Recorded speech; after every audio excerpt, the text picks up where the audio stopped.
अब जीतन राम मांझी को यही तकलीफ हो रही है कि भैया क्या मैं चिराग पासवान से छोटा नेता हूँ जी। चिराग पासवान को जुम्मे जुम्मे 4 दिन हुए हैं राजनीति में आए हुए। तो इसी के लिए हमको भय दिखाना होगा और हम काम करें हम और नाम लेंगे वो लोग। अब ये डिमांड नहीं है, ये धमकी है। धमकी दे रहे हैं, सीधे सीधे धमकी दे रहे हैं बीजेपी को, जेडीयू को। दिक्कत उन्हें ये हो रही है कि भाई चिराग पासवान को मेरे से ज्यादा 20 सीट जीतन राम मांझी को दे दें, 40-50 सीट चिराग पासवान ले जाए, 10-12 सीट उपेंद्र कुशवाहा ले जाए, तो नीतीश कुमार और बीजेपी यहाँ पे झुंझुना बजाएंगे। 20 सीटें किसी कीमत पे जीतन राम मांझी को नहीं, कोई इक्वेशन ही नहीं, कोई समीकरण ही नहीं बैठ रहा है। अगर वैसा न करोगे तो हम 15 वाली बात हम सोचने लगे कि जरूरत होगी तो हम लड़ जाएंगे। चिराग पासवान को 20 सीटें बकवास, चिराग पासवान को 25 सीटें बकवास। 30 से कम चिराग पासवान नहीं लड़ने जा रहे हैं। ज्यादा कितना होगा मैं नहीं कह सकता, ज्यादा कुछ भी हो सकता है, ज्यादा कुछ भी हो सकता है, 31 भी हो सकता है, कुछ भी हो सकता है। 30 से कम 30 से कम चिराग नहीं। आप उस परिस्थिति में नहीं है कि आप एक्शन ले सके। चिराग ने वो इतिहास किया हुआ है, इसलिए चिराग के बारे में ये चर्चा होती है। 2020 में चिराग अकेले लड़के दिखला दिया था ना चिराग पासवान ने। देखिए, बिहार विधानसभा चुनाव जो है वो पास आते जा रहे हैं और ऐसे में सबसे ज्यादा चर्चा हो रही है सीट शेयरिंग की। एनडीए में सीट शेयरिंग किस तरीके से होगा। जितने भी 5 पांडव हैं उनकी अलग अलग डिमांड्स हैं। एक तरफ जदयू जो है वो अपने लिए 100 से ज्यादा सीटों की सोच लेकर के बैठी है, वही तरफ भाजपा की भी ऐसे ही सोच है।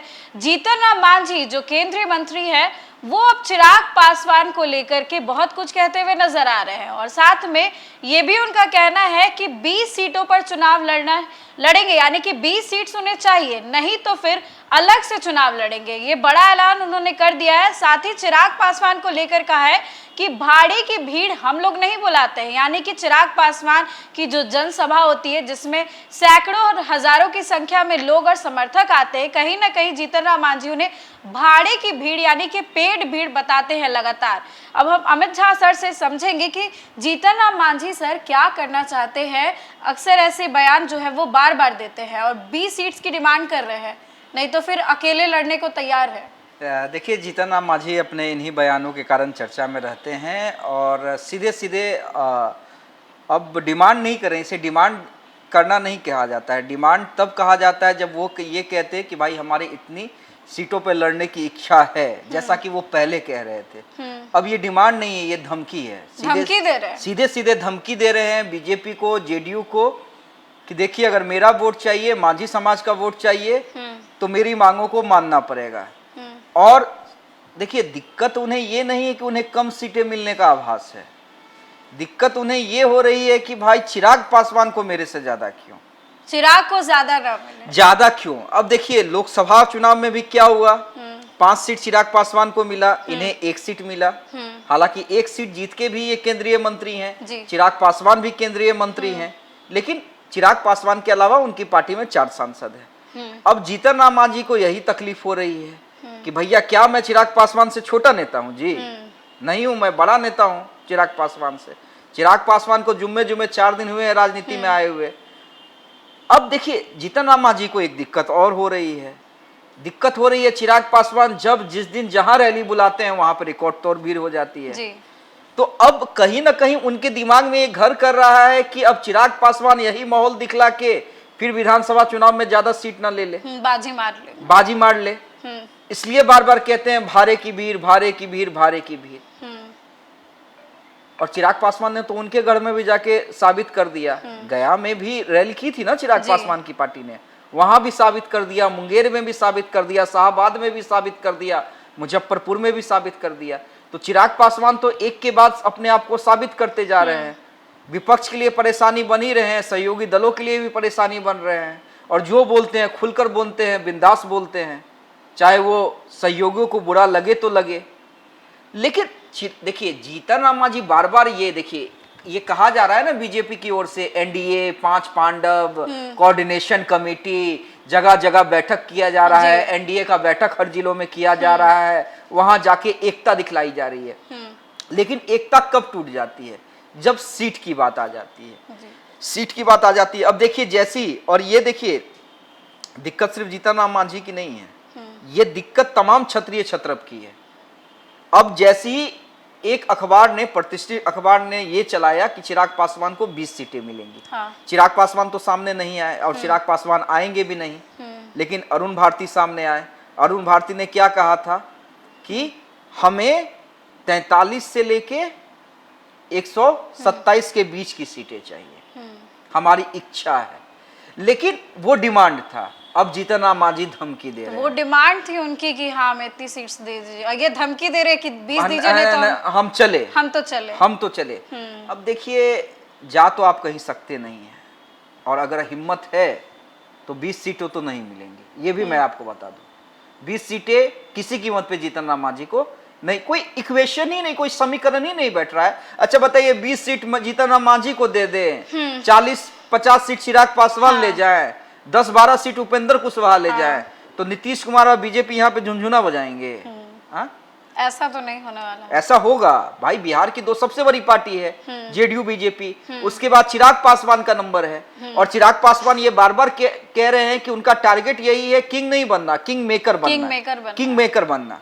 लेकिन जीतन राम मांझी को सर ये है कि हम चिराग से कम नहीं है, हम उससे आगे। चिराग का बार बार कहना है कि अनुभव उन्हें ज्यादा है, हमसे बड़े हैं, हम उनका आदर करते हैं, लेकिन वो दूसरी तरफ उनको लगातार यही करते हैं। चिराग तो अनकंफर्टेबल फील करते हैं चिराग को देख करके, उनकी रैली को देख करके, उनकी भीड़ को देख। और ये आज से नहीं करते हैं ना, ये कोई नया नहीं है। चिराग पासवान को लेकर वो अनकंफर्टेबल फील करते हैं, कई सालों से करते आ रहे हैं, लेकिन जब जरूरत पड़ती है चिराग पासवान का साथ भी खोजते हैं।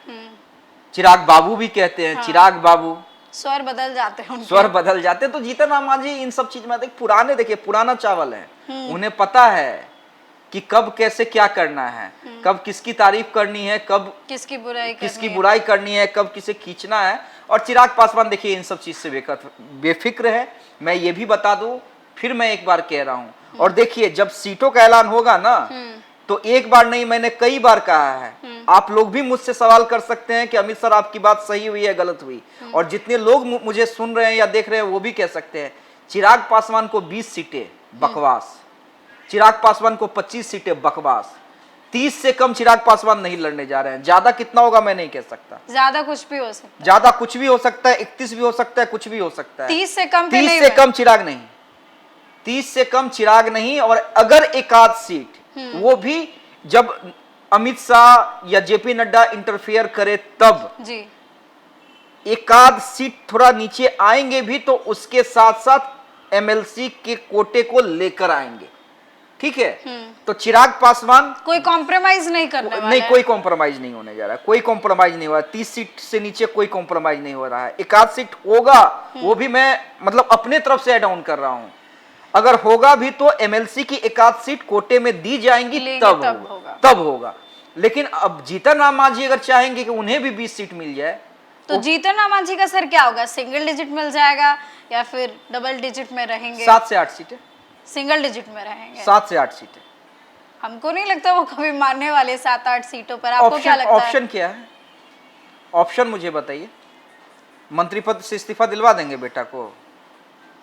अगर उन्हें लगता है कि महागठबंधन की सरकार बन जाए तो उधर जा सकते हैं, लेकिन मुझे नहीं लगता। केंद्रीय मंत्रिमंडल से इस्तीफा दे देंगे, बतौर केंद्रीय मंत्री इस्तीफा दे देंगे जीतन राम मांझी।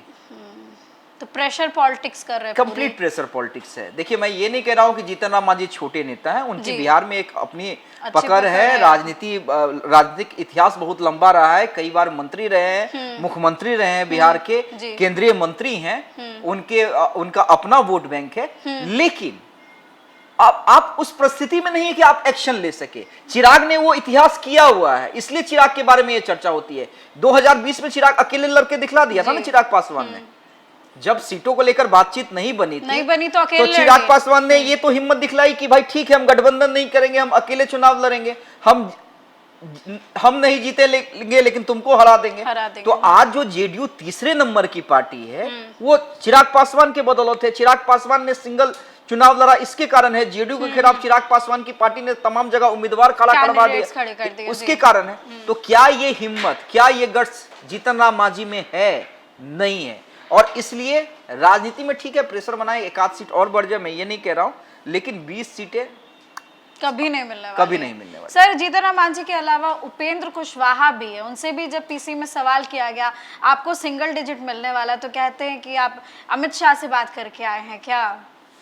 नहीं, वो ठीक भी कुछ चाहते हैं कि मुझे भी अच्छी सम्मानजनक सीट्स मिले, कम पे तो हम भी नहीं मानने वाले हैं। नहीं, अच्छी बात है, प्रयास करते रहना चाहिए। जब तक सीटों का बंटवारा टेबल पे ना हो जाए तब तक प्रयास करते रहना चाहिए, तब तक प्रेशर बनाते रहना चाहिए, बनाते रहिए। हम तो कहते हैं कि भाई जितने क्षत्रिय क्षत्रप हैं, बीजेपी को अगर आप में गट्स है तो इतना पे ले आइए कि भाई वो 100 सीटों पे कम पे चुनाव लड़े, 90 सीटों से कम पे चुनाव लड़े, लगाइए अपनी ताकत। लेकिन वहाँ वो बीजेपी है, बीजेपी है, इधर नीतीश कुमार है।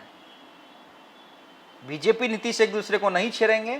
चिराग पासवान की लोकप्रियता इतनी ज्यादा बढ़ गई है कि चिराग पासवान को ज्यादा नहीं छेड़ा जाएगा, बाकी इन दोनों को कॉम्प्रोमाइज करना पड़ेगा, कॉम्प्रोमाइज करना ही बिल्कुल पड़ेगा। बिल्कुल तय मान लीजिए। तो जीतन राम मांझी जो सोच रहे, जो सपना लेकर के बैठे नहीं हैं, नहीं नहीं वो पॉसिबल, नहीं हो पॉसिबल, पाएगा। नहीं पॉसिबल है। उन्हें फिर एक बार चिराग पासवान से मात खाना पड़ेगा, फिर से एक बार मात खाना पड़ेगा। तो देखिए, जीतन राम मांझी जिस तरीके से लगातार 20 सीट को लेकर के दावा कर रहे हैं कि नहीं इतनी ही सीट्स चाहिए। अब अमित सर का साफ कहना है कि जीतन राम मांझी को चिराग पासवान से मात खानी पड़ेगी, सीट्स जो है उन्हें सिंगल डिजिट में मिलेगी। अगर दम है तो फिर दिखाकर चिराग से आगे बढ़ कर के दिखाएं। अब देखिए, एनडीए में सीट बंटवारा जब होगा तो वो सारी अपडेट्स तो हम आपको देंगे, लेकिन यही इंटरेस्टिंग चल रहा है कि भाजपा और जदयू कम सीटों पर तो कभी नहीं लड़ने वाली है। ऑब्वियसली एनडीए में बड़ा चेहरा है नीतीश कुमार और भाजपा की भी अपनी ही पहचान है। बचे हैं चिराग पासवान की लोकप्रियता कितनी बढ़ चुकी है आपने भी देखा होगा। जहां भी महासभा करते हैं हजारों की संख्या में लोग पहुंचते हैं, समर्थन देते हैं, दीवानगी है उनके लिए। अब बचे उपेंद्र कुशवाहा और जीतन राम मांझी। अब इनके साथ क्या होगा आगे, किस तरीके से सीट बंटवारा होगा, थोड़ा कॉम्प्रोमाइज करना पड़ेगा, वो देखने को दिलचस्प होगा। फिलहाल इस खबर में बस इतना ही, और जो भी अपडेट्स होंगे हम आपको देते रहेंगे। आपकी क्या राय है एनडीए में सीट बंटवारे को लेकर के, जीतन राम मांझी के प्रेशर पॉलिटिक्स को लेकर के, कमेंट बॉक्स में जरूर अपनी राय दें। फिलहाल इस खबर में बस इतना ही, धन्यवाद।